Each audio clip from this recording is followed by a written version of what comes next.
Как определять скорость ветра и направление ветра по перу?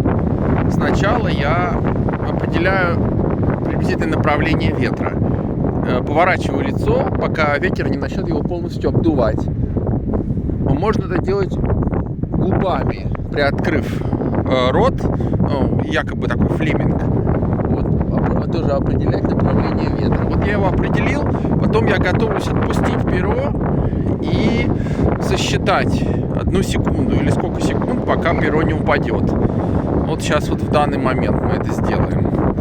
Итак, готовы? 1, 2, 3, 4, 5. Теперь меряю шаги.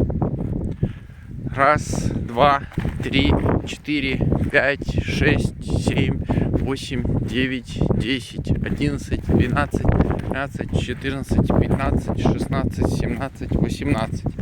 Ну, где-то 18 шагов. Ну, округляем там приблизительно, пусть будет 25 секунд.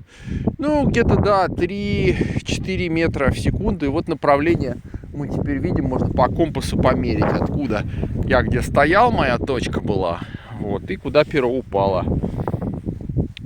Приблизительно где-то 3-4 метра в секунду направление ветра.